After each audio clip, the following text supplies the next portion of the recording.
قربانی کی اہمیت، فضیلت اور مسائل۔ قربانی کیا ہے؟ قربانی ایک انتہائی محبوب ترین عمل ہے جو قرب الہی کا ذریعہ ہے، جذبہ عبودیت کا اظہار ہے، بندگی کا اعتراف ہے۔ حضرت ابراہیم علیہ السلام کا اسوہ حسنہ اور سنت ہے، حضرت اسماعیل علیہ السلام کی عظیم یادگار ہے، جلیل القدر انبیاء کرام کا مبارک طریقہ ہے، اور امام الانبیاء خاتم النبیین حضرت محمد مصطفیٰ احمد مجتبیٰ صلی اللہ تعالی علیہ وسلم کا بھی مبارک عمل اور سنت ہے، اور یہ گناہوں کی مغفرت اور بخشش کا باعث ہے، اتحاد و یگانگت کا عالمگیر مظاہرہ ہے، احباب و اقربا کی محبت کا موجب ہے، غرباء اور مساکین کی دعاؤں کا بہترین سبب ہے، اور جہاد کی عملی تربیت کا ایک پروگرام ہے، جانوروں کا شکر ہے، اور مشرکین جو جانوروں کی پرستش کرتے ہیں، پوجا کرتے ہیں کہ عقیدہ باطلہ پر ضرب کاری ہے۔ غرض کہ قربانی اپنے دامن میں بے شمار دنیاوی اخروی فضائل، برکات اور فوائد و ثمرات رکھتی ہے۔ قربانی ایک اللہ کے قرب کا انتہائی ذریعہ ہے، اور یہ قربانی تقرب سے ہے، یعنی قربانی ایک مالی عبادت ہے جس کے ذریعے اللہ کا قرب حاصل کیا جاتا ہے۔ گویا کہ قربانی بندے کی طرف سے اپنے آقا و مولا اور معبود و مشہود کے حضور اپنی بندگی کا اظہار ہے، اور چونکہ بندہ اپنے مال اور قربانی کے جانور کے ذریعے اپنے خالق و مالک کا قرب حاصل کرنے کی کوشش کرتا ہے، تو اس وجہ سے اس عبادت کو قربانی سے تعبیر کیا جاتا ہے۔ اور آپ جانتے ہیں قربانی جو ہے وہ ترقی اور بلندی کا ذریعہ ہے۔ جس فرد میں، جس قوم میں ایثار و قربانی کے جذبات پائے جاتے ہیں، وہ قوم روبہ ترقی رہتی ہے، اور جس قوم میں قربانی کا جذبہ نہیں ہے، کچھ قربان کرنے کا، نہ مال قربان کرنے کا، نہ جان قربان کرنے کا، نہ وقت قربان کرنے کا، نہ کسی اور طرح کی قربانی سے وہ عاری ہو، وہ قوم آگے نہیں بڑھ سکتی۔ بہرکیف ہمارا آج کا موضوع ہے قربانی، تو عرض کر دیں قربانی جو ہے یہ بھی اسلامی احکام میں سے ہے، اور یہ واجب کی حیثیت رکھتی ہے، اور یہ قربانی کا حکم صرف امت محمدیہ کو نہیں دیا گیا، بلکہ یہ قربانی کا سلسلہ سابقہ امم میں بھی رہا ہے، سابقہ امتوں میں بھی رہا ہے۔ جب ہم قربانی کی تاریخ پر نظر ڈالتے ہیں تو یہ بات واضح ہو جاتی ہے کہ جتنی ہی انسانی تاریخ پرانی ہے، اتنی ہی قربانی کی تاریخ بھی پرانی ہے۔ چنانچہ قرآن و حدیث کے اندر یہ بات ملتی ہے کہ حضرت آدم علیہ السلام نے اپنے بیٹوں سے فرمایا کہ تم دونوں حابیل اور قابیل قربانی کریں، تو تم قربانی کرو گے اللہ کی بارگاہ میں مجھے بڑی خوشی ہوگی۔ چنانچہ قرآن پاک میں بھی آتا ہے وَاتْلُ عَلَيْهِمْ نَبَأَ بَنِي آدَمَ بِالْحَقِّ إِذْ قَرَّبَا قُرْبَانًا فَتُقُبِّلَ مِنْ أَحَدِهِمَا وَلَمْ يُتَقَبَّلْ مِنَ الْآخَرِ قَالَ لَا أَقْتُلَنَّكَ قَالَ إِنَّمَا يَتَقَبَّلُ اللَّهُ مِنَ الْمُتَّقِينَ۔ اے پیارے محبوب، آپ انہیں آدم علیہ السلام کے دو بیٹوں کی خبر حق کے ساتھ سنائیں۔ جب دونوں نے قربانی پیش کی تو ایک سے قبول کی گئی اور دوسرے سے قبول نہ کی گئی، تو اس دوسرے نے اس سے کہا کہ میں ضرور تجھے قتل کر دوں گا۔ اس پہلے نے کہا اللہ صرف پرہیزگاروں سے قبول فرماتا ہے، انما یتقبل اللہ من المتقین۔ تو دوستو، چنانچہ حابیل نے بہترین، بظاہر خوبصورت تھا، موٹا تازہ تھا، وہ جانور قربان کیا، جبکہ قابیل نے گندم اگائی اور گندم کی قربانی پیش کی۔ تو پہلے طریقہ کار یہ تھا کہ قربانی قبول ہوئی ہے یا نہیں، تو یہ تو ہم پر اللہ کا کرم ہے، حضور کے دامن رحمت کی برکت سے پہلی امتوں کے لیے غنائم حلال نہیں تھے، مال غنیمت حلال نہیں تھا، جنگیں کرتے جو مال غنیمت حاصل ہوتا وہ ان کے لیے جائز نہیں تھا، لیکن حضور صلی اللہ علیہ وسلم کے دامن رحمت کی برکت سے ہمارے لیے غنائم بھی حلال ہیں، اور وہ قربانیاں جو کرتے تھے ان کے لیے خود کھانا جائز نہیں تھا، بلکہ قربانی کر کے کھلے میدان میں رکھ دیتے، اگر آسمان سے آگ اترتی کھا جاتی تو یہ اس بات کی طرف اشارہ تھا جس کی قربانی کو آگ نے کھایا ہے وہ قربانی قبول ہے، اور جس کی قربانی کو آگ نہ کھاتی تو اس کا مطلب یہ ہے کہ اس کی قربانی کو رد کر دیا گیا ہے، یہ قربانی مردود ہے۔ مگر سبحان اللہ، اللہ تعالیٰ نے جس طرح حضور صلی اللہ علیہ وسلم کی امت پر بہت سارے احسانات فرمائے ہیں، تو اس حوالے سے بھی حضور کی امت پر بڑا احسان ہے کہ اگر اسی طرح کا معاملہ ہوتا کہ قربانیاں کر کے رکھ دی جاتی تو جس کی قربانی کو آگ کھا جاتی اس کی قبول ہوتی، معاشرے میں اس کو عزت اور وقار ملتا کہ یہ تو بھئی مقبول بندہ ہے، متقی ہے، پرہیزگار ہے، اور جس کی قربانی کو آگ نہ کھاتی وہ معاشرے میں رسوا ہوتا۔ تو اللہ کریم نے حضور کی برکت سے اس حوالے سے بھی پردہ داری فرمائی ہے۔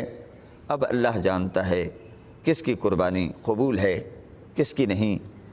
تو دوستو، میں عرض کر رہا تھا کہ حضرت حابیل کی قربانی کو آگ نے کھا لیا اور قابیل کی قربانی کو چھوڑ دیا، تو وہ کہنے لگا میں تو تجھے قتل کر دوں گا، یعنی حسد پیدا ہوا۔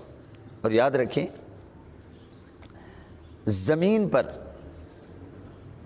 اللہ کی نافرمانی کا جو گناہ سبب بنا وہ حسد تھا، آسمانوں پر بھی اسی طرح کہ اللہ کی نافرمانی کا جو گناہ سبب بنا وہ بھی حسد تھا۔ تو اللہ تعالیٰ حسد سے بھی محفوظ فرمائے۔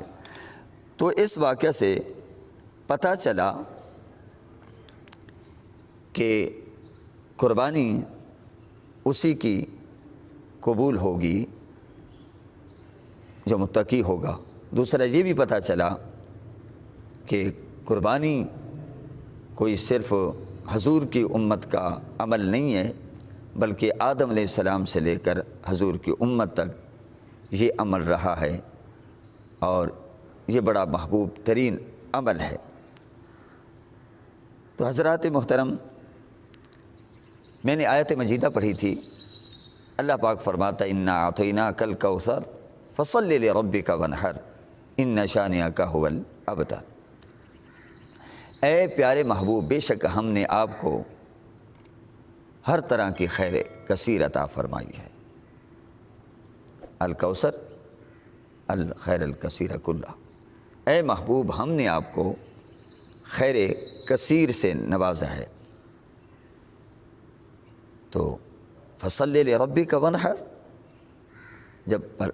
جب آپ پر اللہ تعالیٰ نے انعام و اکرام فرمایا ہے تو اس کا شکر بھی ادا ہونا چاہیے نا۔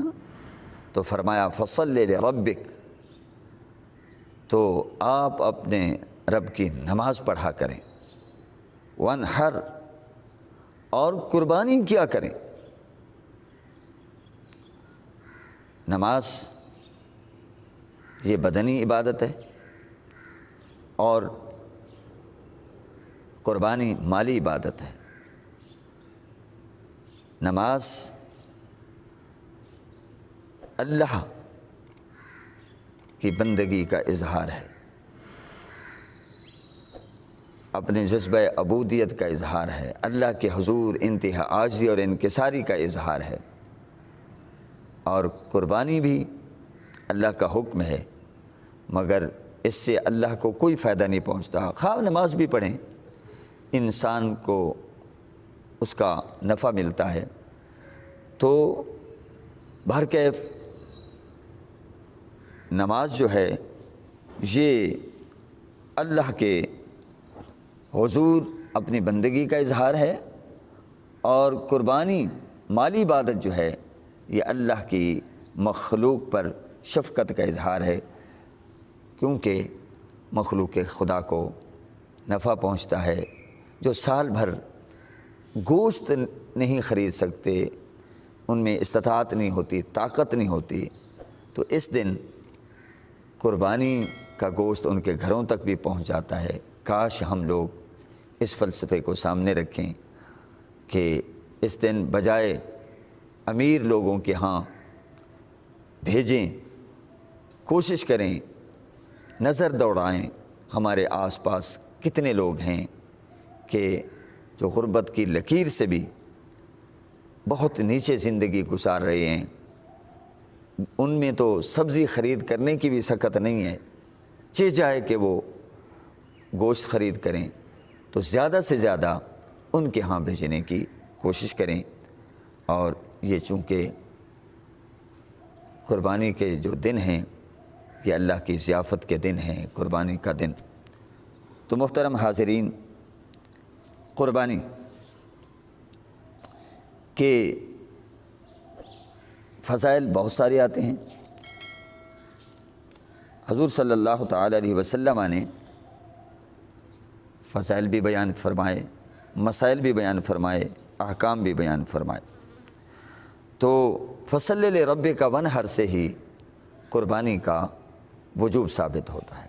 مفسرین کرام فرماتے ہیں اگرچہ فصلی لربک وانحر حضور صلی اللہ تعالی علیہ وآلہ وسلم کو حکم ہے وانحر، تو بظاہر حکم آپ سے ہے، تو حضور کے واسطے سے، توسط سے حضور کی امت کو بھی حکم ہے۔ اور الامر للوجوب، امر جو ہوتا ہے وہ وجوب کے لیے ہوتا ہے، جب کہ اس کے مستحب کے لیے کوئی دلیل نہ ہو، ورنہ عام طور پہ شریعت کی طرف سے وانحر یہ وجوب کے لیے حکم ہے۔ اور اسی طرح احادیث طیبہ میں بھی اس کا وجوب ثابت ہوتا ہے۔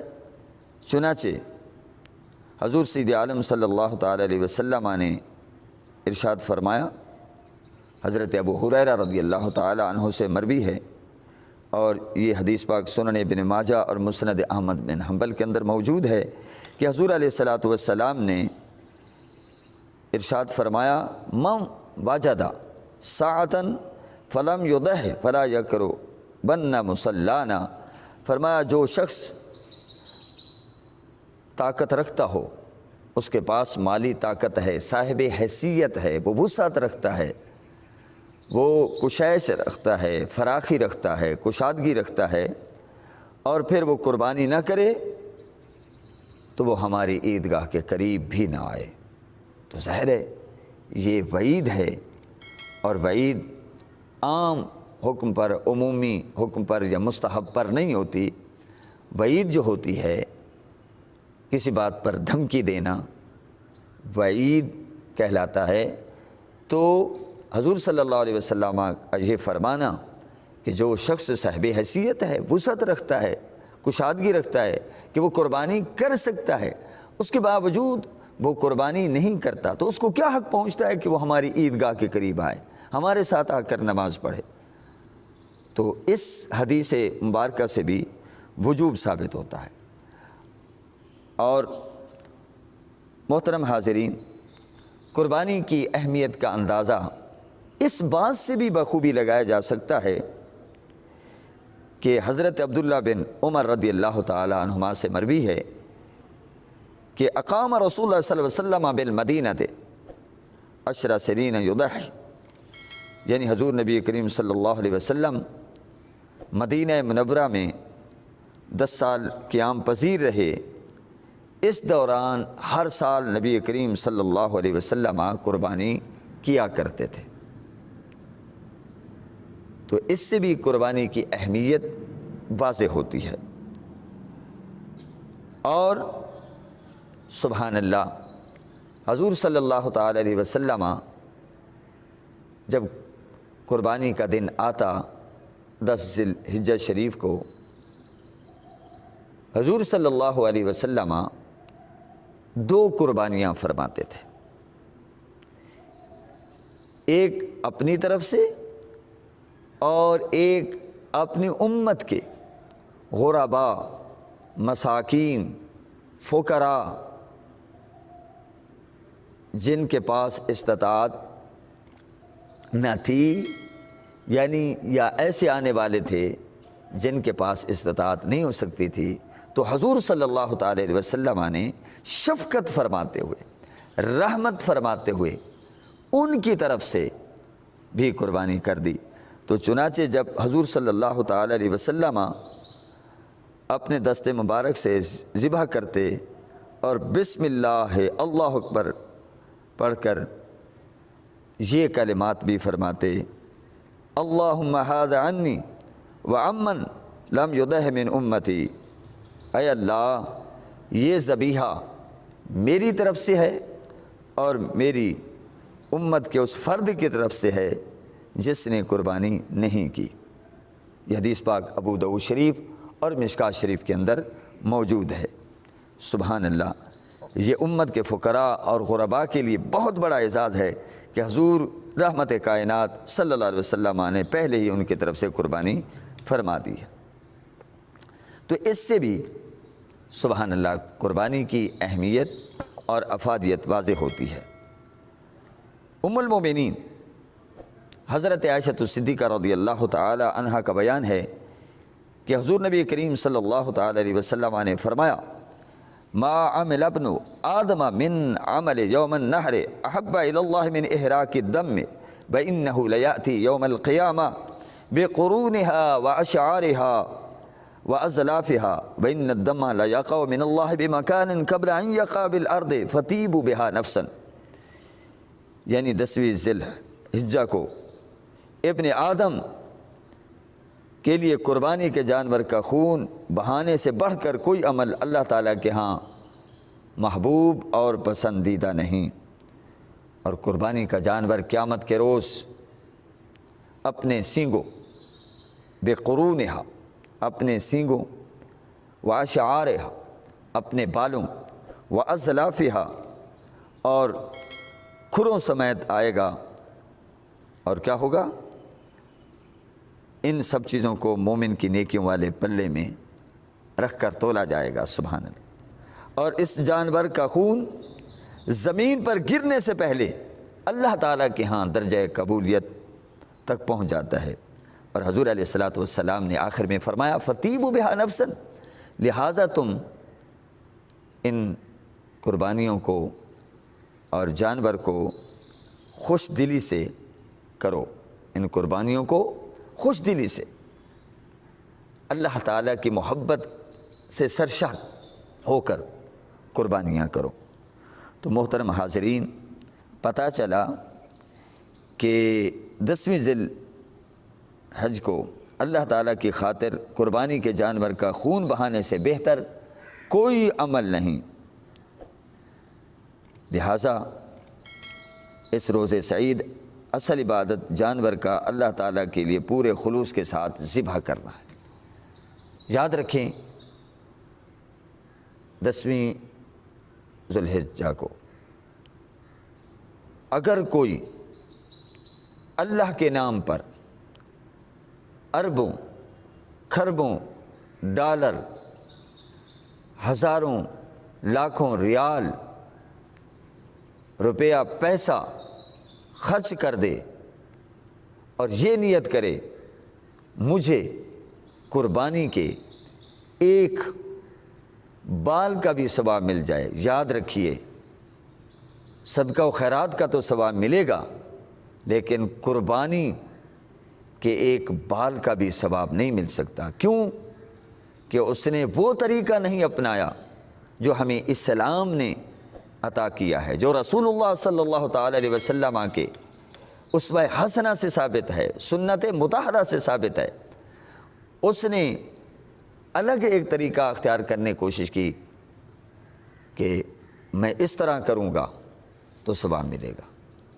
ہاں یہ الگ بات ہے کہ جیسے موجودہ حالات ہیں اس وقت کرونا کی وجہ سے عالمی سطح پہ معیشت جو ہے اس کا بٹھا بیٹھ گیا ہے، اور پوری دنیا کے عمومی حالات جو ہیں وہ معاشی طور پر دگرگوں ہیں، زبوحالی کا شکار ہے معیشت، اور اسی طرح بالخصوص پاکستان میں بھی جس پر قربانی فرض نہیں ہے، اگر وہ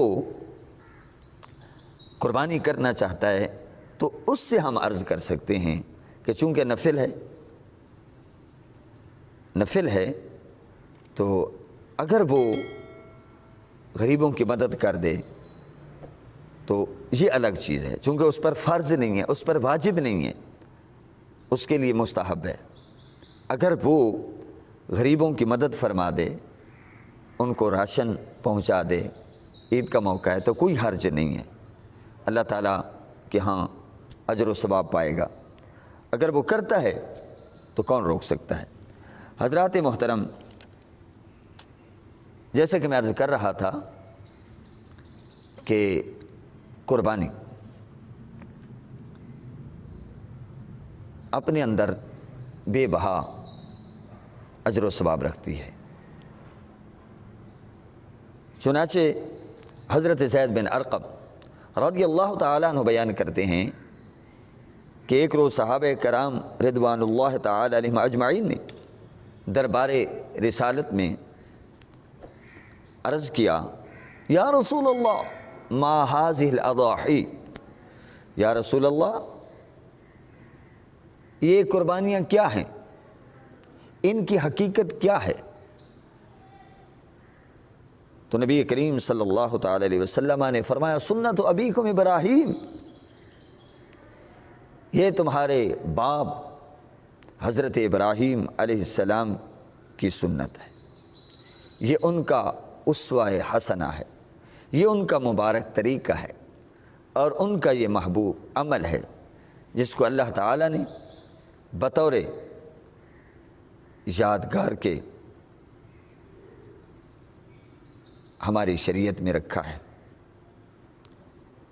تو پھر صحابہ کرام نے عرض کیا، یا رسول اللہ صلی اللہ تعالیٰ علیہ وسلم فما لنا فیہا یا رسول اللہ صلی اللہ تعالیٰ علیہ وسلم، ان قربانیوں میں ہمارے لیے کیا نفع ہے، کیا فائدہ ہے، کیا اجر و ثواب ہے؟ جب یہ ابراہیم علیہ السلام کی سنت قرار پائی ہے تو ہمارے لیے ان قربانیوں میں کیا نفع رکھا ہے؟ تو حضور نبی کریم صلی اللہ تعالیٰ علیہ وسلم نے فرمایا بِكُلِّ شَعْرَةٍ حَسَنَةٍ، ہر بال کے بدلے میں ایک نیکی، ہر بال کے بدلے میں۔ اور انہوں نے پھر پوچھا فَالصُّوفُ، یا رسول اللہ، اے اللہ کے رسول ان کے بارے میں بھی فرمائیے۔ تو آپ صلی اللہ تعالیٰ علیہ وسلم نے فرمایا بِكُلِّ شَعْرَةٍ مِّنَ الصُّوفِ حَسَنَةٍ، یعنی اون کے ہر تار کے بدلے میں بھی ایک ایک نیکی لکھی جائے گی اور اس کا اجر و ثواب عطا کیا جائے گا۔ تو آپ دیکھیں، ایک جانور ہے، بکری ہے، بکرا ہے، دمبا ہے، چھترا ہے، اس کے جسم پر کتنے بال ہوتے ہیں؟ انسان گننے بیٹھ جائے تو کتنا وقت درکار ہوگا؟ فرمایا ایک ایک بال کے بدلے میں اللہ کریم نیکی عطا فرمائے گا۔ باہر کے بڑے فضائل بیان کیے گئے ہیں،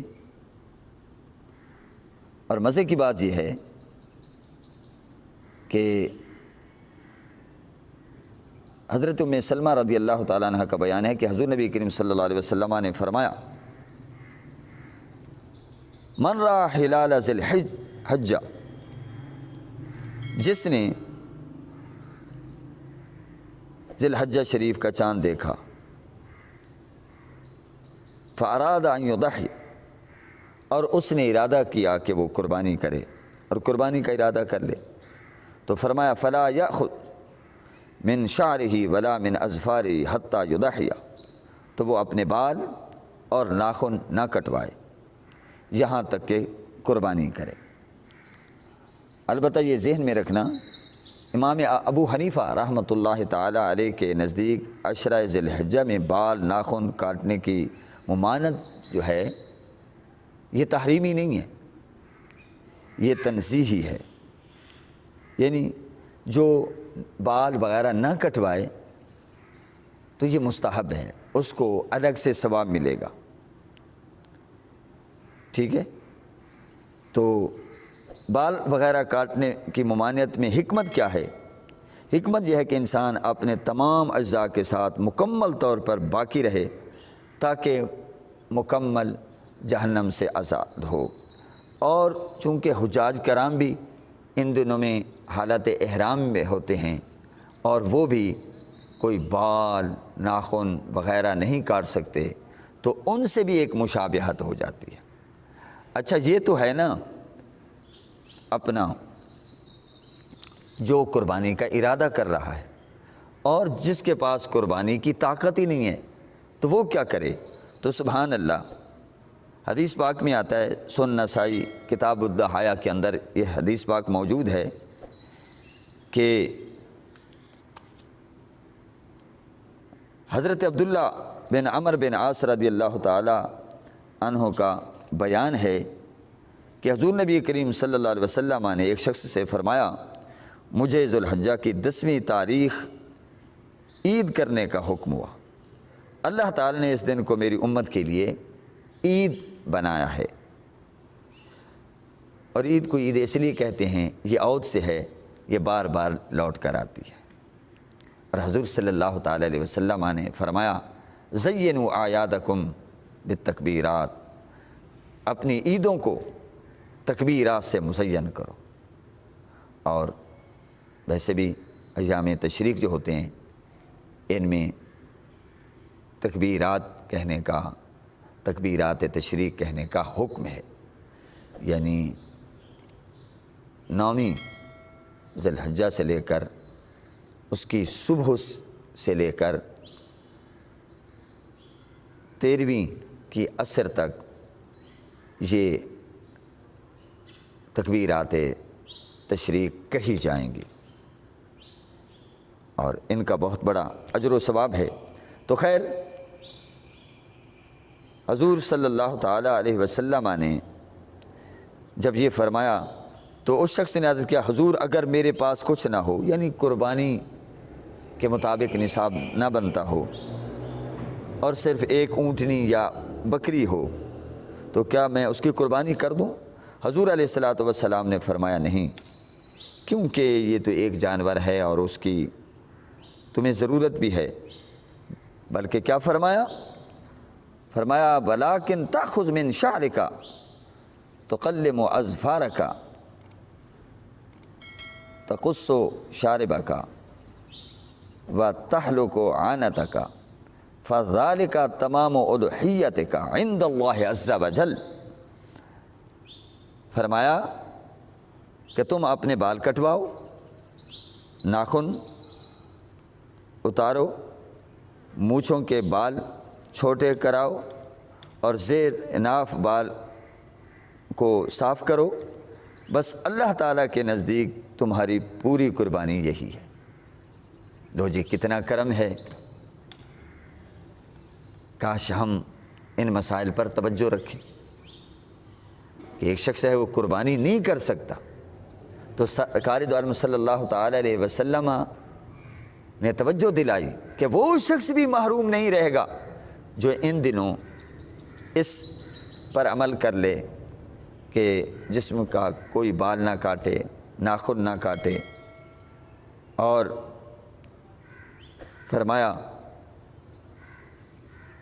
ان پر عمل کر لے تو اسے بھی سبحان اللہ ایک قربانی کا ثواب ملے گا۔ تو دوستو، یہ چند ہم نے قربانی کے فضائل بیان کیے۔ اب قربانی کے حوالے سے چند ضروری باتیں آپ کے گوش گزار کرتے ہیں، آپ توجہ سے سماعت فرمائیں گے۔ دیکھیے، قربانی کس پر واجب ہے؟ چنانچہ اس حوالے سے یہ بات خوب ذہن نشین کر لیں، قربانی ہر مالک نصاب مسلمان عاقل و بالغ مرد و عورت پر واجب ہے۔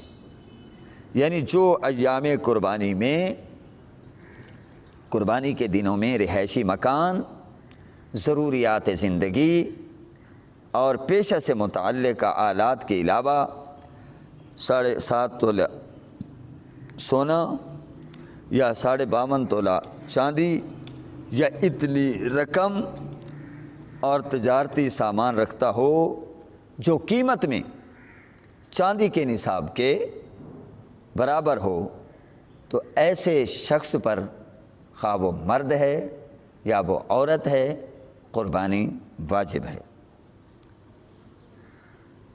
ہاں، واضح رہے کہ اس پر اتنا قرض نہ ہو کہ اسے ادا کرنے کے بعد صاحب نصاب نہ رہے، تو اس صورت میں قربانی واجب نہ ہوگی۔ اور یہ بات بھی ذہن نشین رہے کہ زکوٰۃ کی ادائیگی کے لیے سال بھر گزرنا ضروری ہے اور لازمی شرط ہے۔ حولان حول کہتے ہیں، یعنی سال کا گزرنا زکوٰۃ کی ادائیگی کے لیے یہ شرط ہے۔ مگر قربانی کے واجب ہونے کے لیے سال گزرنا ضروری نہیں، بلکہ اگر کوئی شخص پہلے ہی سے مفلس تھا، نادار تھا، معاشی طور پہ کمزور تھا، نہایت ہی تنگ دست تھا، فراخی نہیں تھی، اور بے فضل ہی تعالیٰ قربانی کے دنوں میں اتنی رقم کا مالک ہو گیا جس سے 52.5 تولہ چاندی آ سکتی ہے، تو اس پر بھی قربانی لازم ہے، واجب ہے۔ ایک اہم بات اور ضروری بات ذہن نشین رہے کہ ہمارے ہاں عام طور پر یہ سمجھا جاتا ہے کہ ایک گھر میں ایک ہی قربانی ضروری ہے اور بس وہی کافی ہے، اس سے سب افراد خانہ کی طرف سے ادا ہو جاتی ہے، کیونکہ یہ خاندان کے سربراہ اور مالک کے خانہ کی طرف سے ہوتی ہے۔ تو ہمارے ہاں یہ عام طور پہ تصور یہ بھی پایا جاتا ہے، لیکن آج ماشاءاللہ میڈیا کا دور ہے، ذرائع ابلاغ کا دور ہے، اور مسائل لوگ سنتے رہتے ہیں، تو البتہ دیہات میں بھی علماء کرام بیان کرتے رہتے ہیں۔ اب ان مسائل پر خاص توجہ دینی چاہیے کہ جی بس گھر میں ایک قربانی ہو گئی ہے تو وہ سب کی طرف سے کافی ہے، حالانکہ ایسی بات نہیں ہے۔ گھر میں جتنے بھی افراد ہوں گے اور ان کا کوئی اپنا الگ الگ کاروبار ہے، چلو سب نے اپنا سب کچھ ایک کے ہاتھ میں دے رکھا ہے، سونا ہے، چاندی ہے، ایک کے ہاتھ میں ہے، وہ تو چلو سمجھ میں آتا ہے، لیکن اب جو گھر کا سربراہ ہے وہ بھی صاحب نصاب ہے، اس کی بیوی ہے وہ الگ سے صاحب نصاب ہے، اس کو سسرال سے سونا ملا اور میکے سے سونا ملا، وہ صاحب نصاب ہے، 8 تولے سونا ہے، 9 تولے سونا ہے، 10 تولے سونا ہے، وہ تو خود صاحب نصاب ہے، اس پر زکوٰۃ بھی فرض ہے اور قربانی بھی اس پر الگ سے۔ اسی طرح کسی کی بہو ہے یا کسی کی بیٹی اپنا الگ سے کاروبار کرتی ہے اور سب کچھ اس کے اپنے ہاتھ میں ہے، تو بہو ہو بیٹی ہو وہ الگ الگ صاحب نصاب ہیں اور ان کی ملکیت میں ہے، ان کے قبضے میں ہے سب کچھ۔ تو یاد رکھنا ایک قربانی سے کام نہیں چلے گا، ایک قربانی تمام افراد کو کفایت نہیں کرے گی، یہ غلط فہمی ہے، اس کو دور کر لیں۔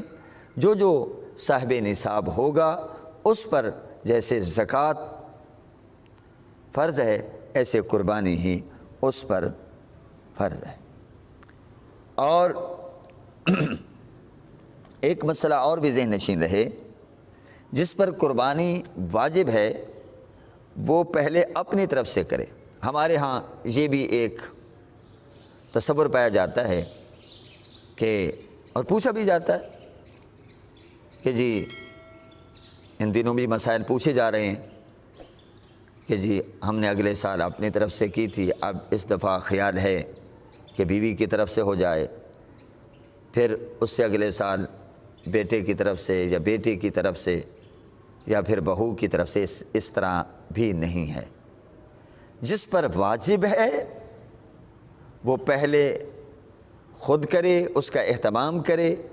اگر وہ دوسری قربانی کرنا چاہتا ہے والدین کی طرف سے، والدہ کی طرف سے یا والد کی طرف سے یا اپنی بہو کی طرف سے، اپنی اہلیہ کی طرف سے، اپنے بیٹے کی طرف سے، تو دوسری قربانی کا اسے انتظام و اہتمام کرنا ہوگا۔ اگر وہ دوسرے کی طرف سے کرے گا تو اس پر جو وجوب ہے وہ باقی رہے گا۔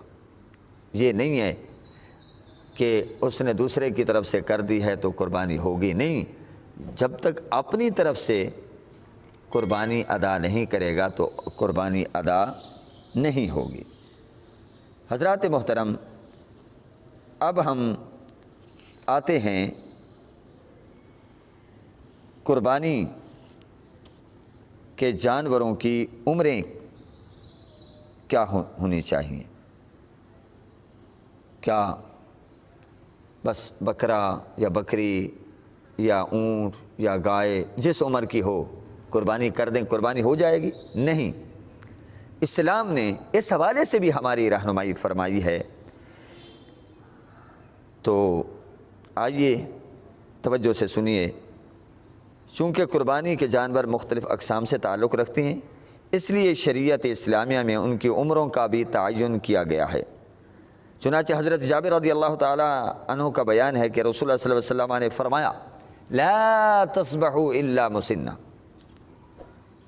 یعنی صرف مسنہ ذبح کرو۔ اب مسنہ کیا ہے؟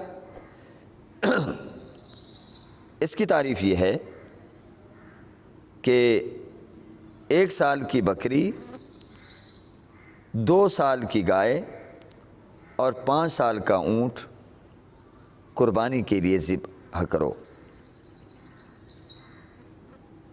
ہاں اگر تم کو دشوار ہو تو 6-7 ماہ کا دمبا یا مینڈھا ذبح کرو، جیسا کہ صحیح مسلم کتاب الاضحی کے اندر یہ حدیث پاک موجود ہے۔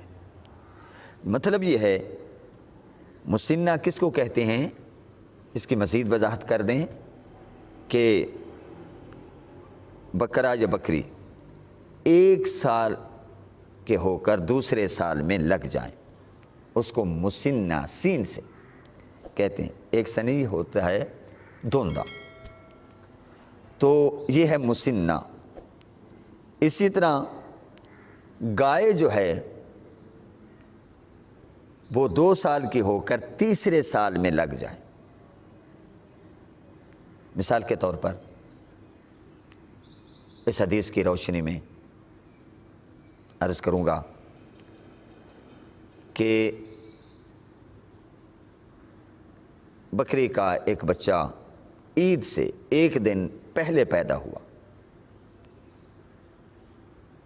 تو آپ اسے عید والے دن ذبح کر سکتے ہیں، وہ سال مکمل ہو گیا، یا دوسرے دن ذبح کر سکتے ہیں، آپ کی مرضی تیسرے دن بھی ذبح کر لیں، لیکن افضل جو ہے قربانی وہ تو ہے پہلے دن۔ افضل یہی ہے، حضور کی سنت بھی یہی ہے، لیکن ہمارے لیے آسانی رکھی گئی ہے، چونکہ الدین یسر، دین آسانی کا نام ہے، تو جیسا کہ آج کل ظاہر ہے کہ رش ہوتا ہے اور ہر ایک قربانی کرنا جانتا بھی نہیں ہے، تو قصاب کی خدمات لینا پڑتی ہیں، تو اس دن نہیں ہو سکی تو آپ کو سہولت دی گئی کہ آپ دوسرے دن کر لیں، دوسرے دن نہیں ہو سکی تو تیسرے دن، یا ایک گھر میں کئی قربانیاں ہوتی ہیں، تو سبحان اللہ، حضور صلی اللہ علیہ وسلم نے امت پر رحمت و شفقت فرماتے ہوئے 3 دن دیے،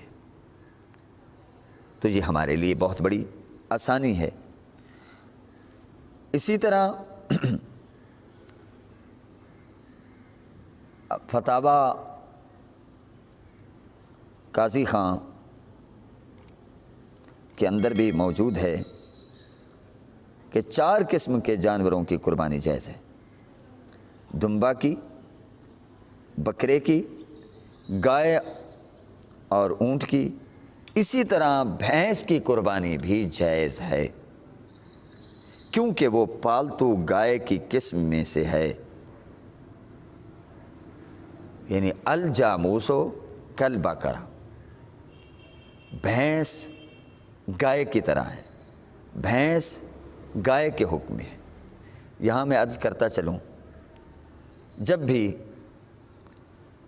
یہ ذی الحجہ شریف کا چاند نظر آتا ہے، ایام قربانی آتے ہیں، تو یہ آوازیں اٹھنے لگتی ہیں، میسج عام ہو جاتے ہیں، موبائل حرکت میں آ جاتے ہیں کہ جناب جاموس کی قربانی، بھینس کی قربانی جائز نہیں ہے۔ دلیل کیا ہے کہ حضور صلی اللہ تعالی علیہ وسلم نے نہیں کی، اس کا حدیث میں ذکر نہیں ہے، تو عام بھولے بھالے لوگ اس پراپے گنڈے کا شکار ہو جاتے ہیں۔ دوستو، کتنی باتیں ہیں جو حضور صلی اللہ تعالی علیہ وسلم نے نہیں فرمائی، لیکن ہم کر رہے ہیں۔ یہ طریقہ کار بدل گیا۔ پہلے جو جہاد ہوتا تھا گھوڑوں پہ سوار ہو کر، تلوار کے ساتھ، نیزوں کے ساتھ، اس طرح جہاد کیا جاتا تھا اور جہاد پر عمل کیا جاتا تھا، لیکن وقت گزرنے کے ساتھ ساتھ حالات بدل گئے، زمانے کے تقاضے بدل گئے۔ اب دنیا نے ایٹمی صلاحیت حاصل کر لی ہے، دنیا نے سائنسی ترقی کر لی ہے، انہوں نے میزائل بنا لیے۔ ہم کہیں گے نہیں جی، ہم تو گھوڑوں پہ سوار ہو کر، تلواریں ہاتھ میں لے کر اور نیزوں کے ساتھ ہم جہاد کریں گے۔ کیوں؟ کہ یہی نبوی طریقہ ہے، یہی صحابہ کرام کا طریقہ ہے، یہی تابعین۔ تو ان سے کہا جائے گا عزیز، اصل روح جہاد ہے، لیکن اس وقت طریقہ کار مختلف تھا، اب طریقہ بدل گیا ہے۔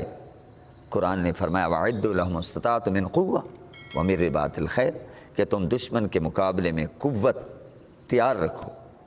تو چونکہ اس وقت نیزہ تھا، اب نیزے نے ترقی کر کے میزائل کی صورت اختیار کر لی ہے، تو نیزہ تو سامنے، اب میزائل تو کوئی بیٹھا کہاں ہے، امریکہ میں بیٹھا ہے، اس نے کسی کو ہدف بنانا ہے تو وہ تو فلسطین کو ہدف بنا لیتا ہے، چین کو ہدف بنا لیتا ہے۔ تو اور بہت سی مثالیں ہیں، بہت سی مثالیں دی جا سکتی ہیں کہ حضور صلی اللہ علیہ وسلم نے اونٹ پہ سفر کر کے حج کیا ہے۔ اگر یہی بات ہے، حضور نے تو ہوائی جہاز پہ نہیں کیا، تو آپ یہی کہیں گے نا کہ اس وقت ہوائی جہاز کا دور نہیں تھا۔ تو اس لیے ضرورت کے پیش نظر علماء نے فرمایا مقصد حج ہے۔ تو دوستو، بات یہ ہے کہ کچھ اصول بھی ہوتے ہیں۔ ٹھیک ہے، آپ کو بظاہر یعنی حدیث میں بات نظر نہیں آ رہی، میں آگے چل کر بتاتا ہوں۔ تو دوستو، بھینس کا ذکر کیوں نہیں ہے، جاموس کا ذکر کیوں نہیں ہے؟ اس لیے کہ جہاں حضور صلی اللہ تعالی علیہ وسلم تشریف فرما تھے، حجاز مقدس میں، اس خطے میں، عرب کے اندر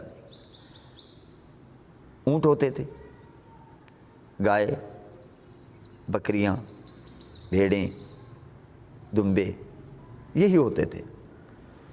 یہ انتہائی گرم ترین علاقے بھی تھے، تو یہاں باہر کے بھینسیں نہیں تھیں۔ دیگر خطوں کے اندر یہ بھینسیں موجود تھیں۔ تو حضور صلی اللہ تعالی علیہ وسلم نے اپنے حالات کو سامنے رکھتے ہوئے، چونکہ یہ جانور دستیاب ہیں، تو آپ نے ان کا ذکر کر دیا، ان کا ذکر کر دیا۔ تو اس کے علاوہ یہ کہنا چونکہ حدیث میں ذکر نہیں آیا تو اس لیے جائز نہیں ہے۔ میرے بھائیوں، کاش ہم دین کا گہرائی سے مطالعہ کریں۔ سیدنا علی المرتضیٰ رضی اللہ تعالی عنہ جب کوفہ منتقل ہوتے ہیں، دارالخلافہ وہاں منتقل کرتے ہیں، تو ادھر یہ بھینسیں وغیرہ پائی جاتی تھیں۔ تو آپ نے فرمایا کہ بھینس کی قربانی بھی ایسے ہی ہے جیسے گائے کی قربانی ہے۔ اب حضور فرماتے ہیں علیکم بسنتی و سنت الخلفاء راشدین، تم پر میرا طریقہ اور میرے خلفائے راشدین کا طریقہ لازم ہے۔ تو وجہ یہ تھی کہ عدم ذکر عدم جواز کی دلیل نہیں ہے، اور پھر احکام جو ہیں اہل علم جانتے ہیں، قرآن سے، سنت سے، اجماع امت سے یا قیاس سے، یہ مسائل کا استخراج کیا جاتا ہے، استنباط کیا جاتا ہے، ثابت کیا جاتا ہے۔ تو یاد رکھیں، جس پر صحابہ کرام کا اجماع ہو جائے، تابعین کا اجماع ہو جائے، ائمہ مجتہدین کا اجماع ہو جائے، وہ چیز جائز ہوتی ہے۔ اب ظاہر ہے جائز تھی تو ائمہ مجتہدین نے، امام اعظم ابو حنیفہ، امام مالک رحمہ اللہ تعالی، امام شافعی رحمۃ اللہ تعالی علیہ، امام مالک رحمۃ اللہ علیہ نے گویا کہ اس پر اتفاق کیا ہے، اجماع کیا ہے کہ بھینس کی قربانی گائے کے حکم میں ہے، لہٰذا دودھ ہم پیتے ہیں، گوشت ہم کھاتے ہیں، اور آپ دیکھیں وضاقتہ میں صرف رنگ کا فرق ہوتا ہے، باقی آپ دیکھیں بالکل وہی وضاقتہ ہے۔ اگر کوئی نہیں کرنا چاہتا تو زبردستی نہیں ہے، لیکن جو کرتے ہیں ان کا ذہن خراب نہیں کرنا چاہیے۔ تو میں نے یہ عرض کر دیا ہے، آگے چلتے ہیں کہ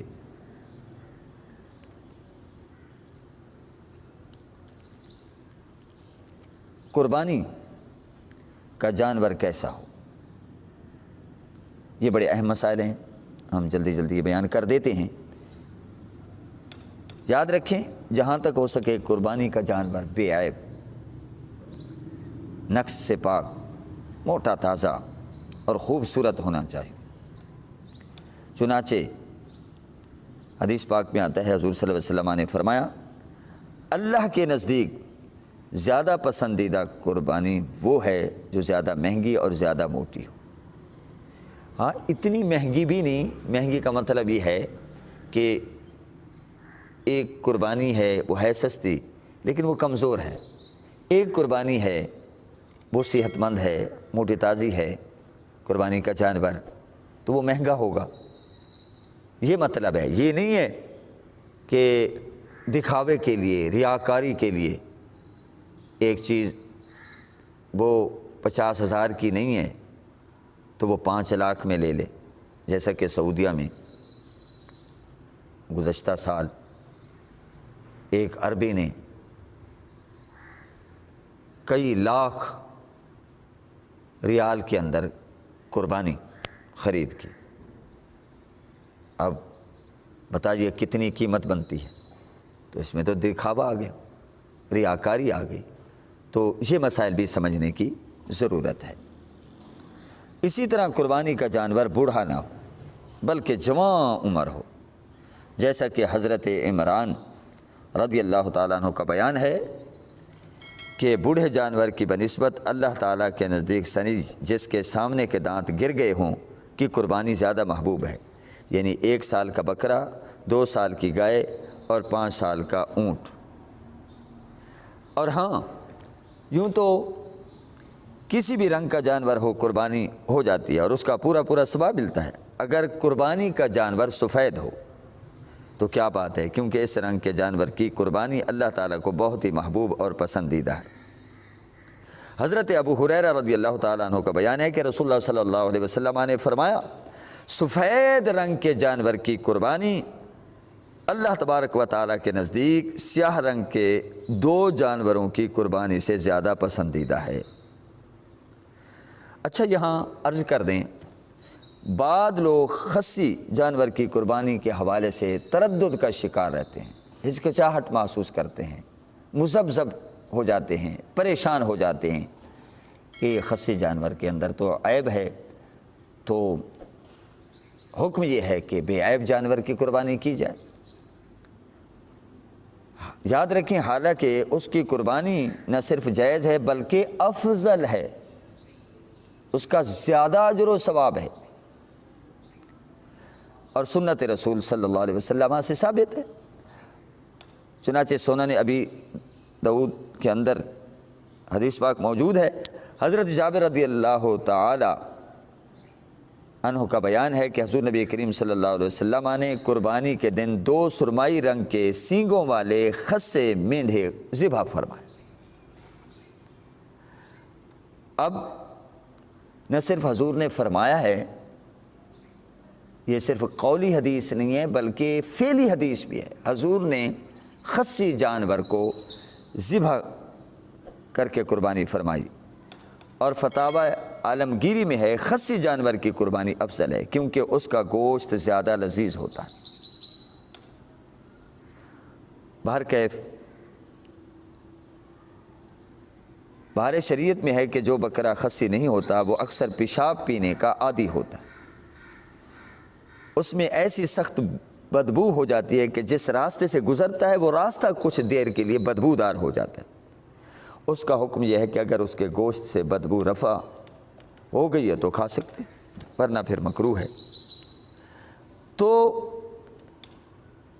ان اقوال کی روشنی میں بھی اور حدیث کی روشنی میں واضح ہو گیا کہ خصی جانور کی قربانی افضل ہے۔ باقی یہ بھی یاد رکھنا چاہیے کہ قربانی کے جانور عیوب و نقائص سے پاک ہو۔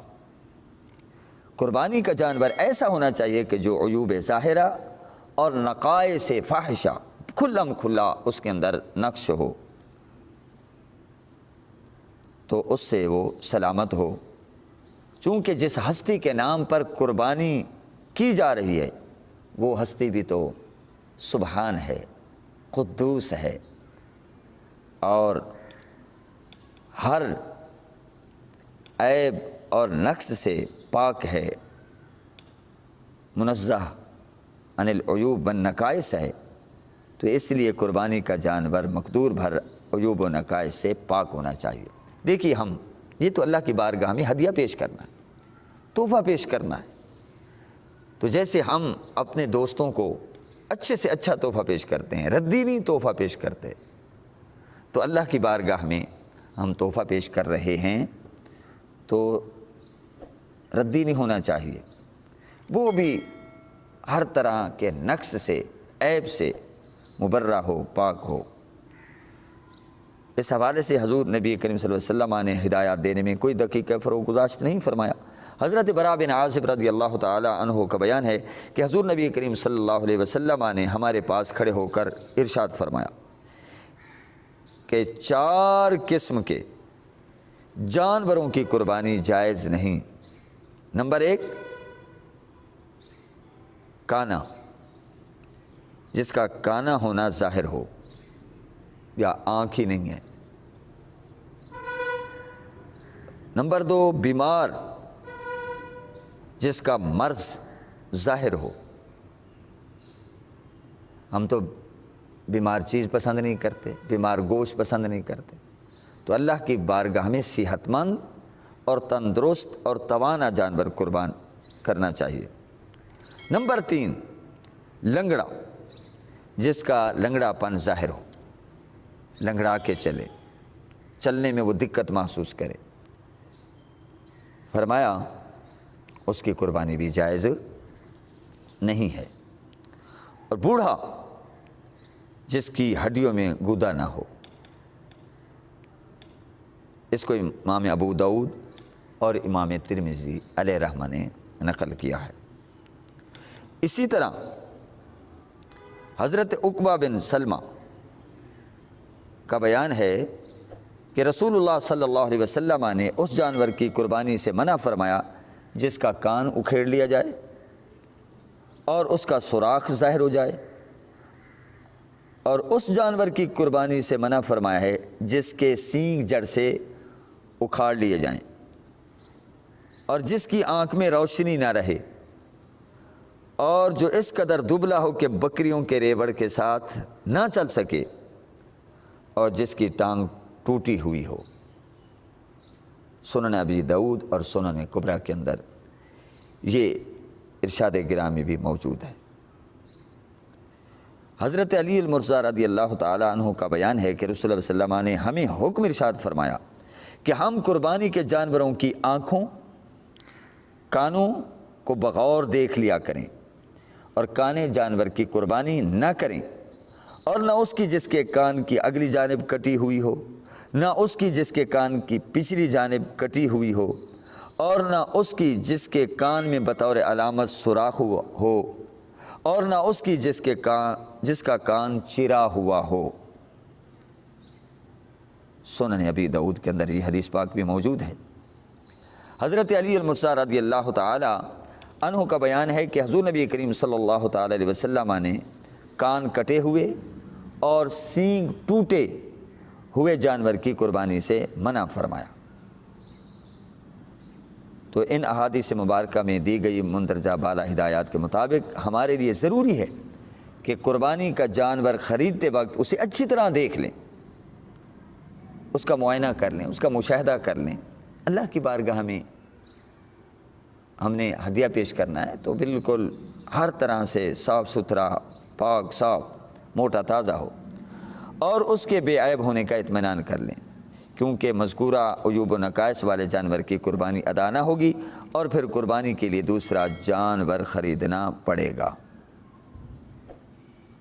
یہاں عیوب و نقائص کے حوالے سے ایک فقہی ضابطہ پیش نظر رہے، اور وہ یہ کہ ہر وہ عیب جو جانور کے کسی حسن و جمال اور نفع کو بالکل ضائع کر دے تو اس کے باعث قربانی جائز نہیں، اور جو عیب کم تر اور معمولی نوعیت کا ہو تو اس کی وجہ سے قربانی ناجائز نہیں ہوتی، یعنی قربانی ہو جاتی ہے۔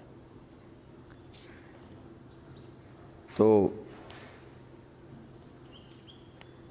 قربانی کے چند اور مسائل بھی آپ کی نظر کر دیتے ہیں کہ اگر کسی جانور کو قربانی کرنے کے لیے لٹایا اور جانور تڑپا جس سے اس کی ٹانگ ٹوٹ گئی تو اس جانور کو ذبح کر لیا جائے، قربانی جائز ہے۔ گائے یا اونٹ میں 7 آدمی شریک تھے تو ان شرکاء میں سے ایک شریک قربانی سے قبل ہی فوت ہو گیا، تو اگر میت کے ورثاء میں سے کسی نے ان شرکاء کو ذبح کرنے کی اجازت دے دی تو سب کی طرف سے قربانی ہو جائے گی۔ اگر شرکاء نے بغیر اجازت ورثاء کے ذبح کر لیا تو کسی کی قربانی بھی نہ ہوگی۔ اور اسی طرح مستحب یہ ہے کہ قربانی کے گوشت کے 3 حصے کیے جائیں، ایک حصہ اپنے لیے، ایک حصہ رشتہ داروں اور دوستوں اور پڑوسوں کے لیے، اور ایک حصہ غرباء و مساکین کے لیے۔ اور اگر گھر کے افراد بہت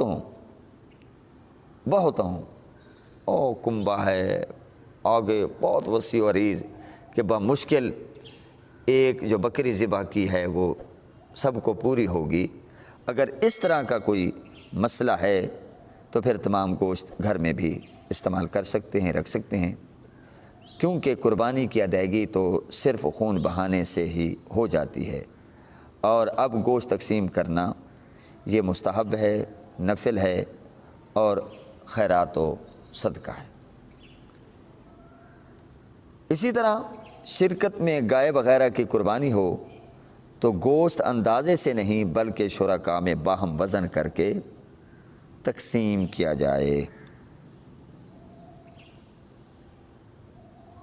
قربانی کا وقت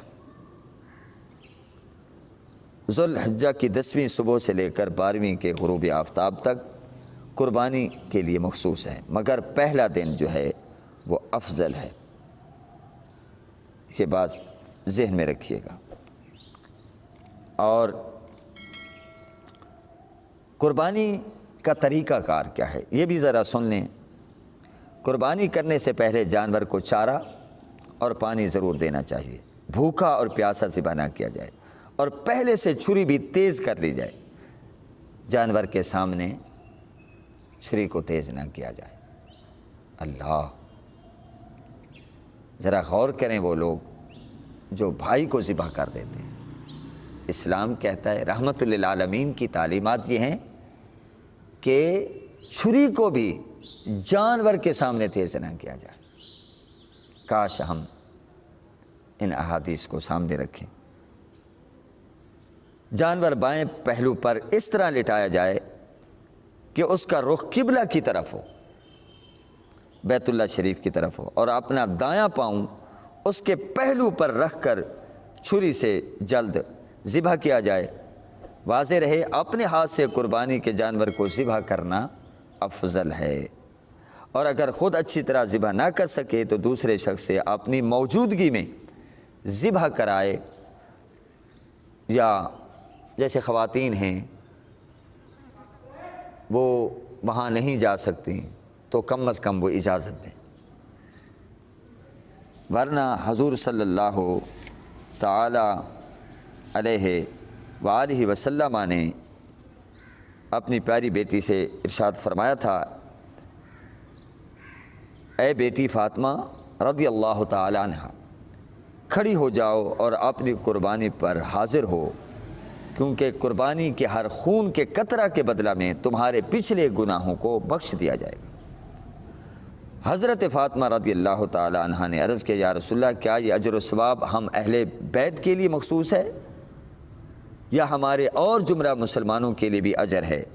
آپ نے ارشاد فرمایا، بل لنا وللمسلمین، بلکہ ہمارے اور تمام مسلمانوں کے لیے ہے۔ تو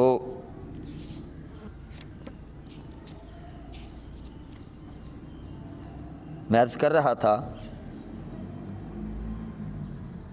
ذبح سے پہلے یہ دعا پڑھ لی جائے، بسم اللہ الرحمن الرحیم، انی وجہت وجہی للذی فطر السماوات والارض حنیفا وما انا من المشرکین، قل ان صلاتی ونسکی ومحیای ومماتی للہ رب العالمین لا شریک لہ وبذالک امرت وانا اول المسلمین۔ اس کے بعد اللہم لک ومنک بسم اللہ اللہ اکبر کہہ کر ذبح کرے۔ قربانی اپنی طرف سے ہو تو ذبح کے بعد یہ دعا پڑھ لے، اللہم تقبل منی کما تقبلت من خلیلک سیدنا ابراہیم علیہ السلام ومن حبیبک سیدنا محمد صلی اللہ علیہ وآلہ وسلم۔ اگر کسی دوسرے کی طرف سے ہو تو منی کی جگہ اس شخص کا نعا مع الولدیت ذکر کرے، یعنی اس کا نام لے لے کہ فلاں کی طرف سے یہ قربانی کی جا رہی ہے۔ تو تکبیر تشریق کے حوالے سے بھی عرض کر دیں، ایام تشریق میں تکبیر تشریق کی بڑی اہمیت ہے۔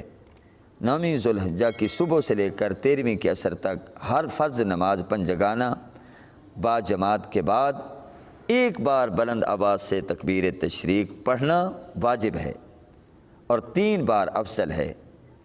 تکبیر تشریق سلام پھیرنے کے فوراً بعد واجب ہے۔ نیز نماز جمعہ، نماز عید کے بعد بھی تکبیر تشریق پڑھی جائے۔ امام اگر سہواً تکبیر نہ کہے جب بھی مقتدی پر کہنا واجب ہے، اور یوں ہی جماعت سے رہ جانے والا نمازی بھی پڑھ لے۔ تکبیر تشریق یہ ہے کہ اللہ اکبر لا الہ الا اللہ واللہ اکبر وللہ الحمد۔ تو چند باتیں عید کے حوالے سے کہ عید کا دن بہت ہی متبرک ہے، تو عید کے دن ہمیں چاہیے کہ ہم ان ذرا اعمال پر بھی توجہ کریں۔ تکبیرات تشریق تو کہنی ہیں۔ اچھا ذہن میں رہے کہ عید کی رات کو کیسے گزارنا ہے۔ ہمارے لوگ آپ جانتے ہیں، عید الفطر ہو یعنی چاند رات کو جس انداز سے مناتے ہیں آپ کو پتہ ہے، اور عید الاضحیٰ عید قربانی کی رات کو بھی کچھ لوگ آزاد ہو جاتے ہیں۔ حالانکہ ہم مسلمان ہیں، ہمیں تعلیم یہ دی گئی کہ ہم نے اس رات کو بھی ضائع نہیں کرنا۔ ویسے بھی یہ جو دن ہیں اللہ نے تو قسم اٹھا کر ان کی عظمت اور فضیلت کو بیان کیا۔ فرمایا بسم اللہ الرحمن الرحیم والفجر ولیال عشر، فرمایا قسم ہے صبح کی، یعنی 10ویں ذی الحجہ کی صبح کی۔ مفسرین، جمہور مفسرین یہی فرماتے ہیں۔ ولیال عشر، اور قسم ہے 10 راتوں کی۔ یہاں جس طرح 10 راتوں کی قسم ہے، اسی طرح 10 دنوں کی بھی قسم ہے، اس سے مراد دن رات ہے۔ تو یہ دن جو ذی الحجہ شریف کے 10 دن ہیں، یہ بڑے بابرکت اور انتہائی اجر و ثواب کا موجب ہیں۔ تو ان دنوں میں عام دنوں کی طرح ان کو نہیں گزارنا چاہیے، بلکہ ان کو عبادت، ذکر، اذکار، توبہ، استغفار، صدقہ و خیرات، پہلے اگر آپ ذکر کرتے ہیں، ایک تسبیح پڑھتے ہیں تو اب 2 3 زیادہ بڑھا لیں۔ صدقہ و خیرات پہلے کرتے ہیں تو اب زیادہ کریں، یعنی اس میں عبادت زیادہ کریں۔ اب دیکھیے نا، عرفہ کا دن، نامی ذی الحجہ کا جو دن ہے، جس دن کہ میدان عرفات میں وقوف یہ عرفہ ہوتا ہے، تو الحج وقوف العرفہ فرمایا گیا، حج کا اہم رکن ادا کیا جاتا ہے۔ تو اس دن حاجیوں پر تو نہیں ہے، اس دن دیگر مسلمان اگر روزہ رکھیں تو حضور علیہ الصلوۃ والسلام فرماتے ہیں 1 سال گزشتہ کے گناہ اور 1 سال آئندہ کے گناہوں کا یہ روزہ کفارہ ہو جاتا ہے۔ اور عید کی رات کیسے گزارنی چاہیے؟ سنیے، حضرت ابو امامہ رضی اللہ تعالیٰ عنہ کا بیان ہے کہ رسول اللہ صلی اللہ علیہ وسلم نے فرمایا، جس نے دونوں عیدوں کی راتوں کو ثواب کا یقین رکھتے ہوئے زندہ رکھا، یعنی شب بیداری کی، عبادت میں مصروف رہا، ذکر اذکار میں مصروف رہا، توبہ استغفار میں مصروف رہا، قرآن کی تلاوت کرتا رہا، نوافل پڑھتا رہا، شب بیداری کی، تو اس کا دل اس دن نہ مرے گا جس دن لوگوں کے دل مردہ ہوں گے، اور پھر قیامت کے دن خوف و گھبراہٹ سے وہ محفوظ رہے گا۔ تو اللہ تعالیٰ ہمیں اس رات، عید کی رات، عبادت کرنے کی توفیق نصیب فرمائے۔ اور یاد رکھیں کہ عید کی کچھ سنتیں ہیں، مستحبات ہیں۔ عید کے دن صبح سویرے اٹھنا، مسواک کرنا، خوشبو لگانا، غسل کرنا، نئے یا دھلے ہوئے کپڑے پہننا، سرما لگانا، ایک راستے سے آنا، دوسرے سے جانا، عید کے بعد مصافحہ کرنا، عیدگاہ جاتے وقت بلند آواز سے تکبیرات کہنا۔ تو دوستو، ہم نے ایک ہی نشست میں کوشش کی ہے قربانی کی تاریخ، قربانی کی اہمیت، قربانی کے فضائل، قربانی کے ضروری مسائل اور قربانی کا طریقہ، ایام تشریق میں کیا کرنا ہے، اور عید کے مستحبات کیا ہیں، سنتیں کیا ہیں، ہم نے باہر کے چیدہ اور ضروری مسائل بیان کیے ہیں۔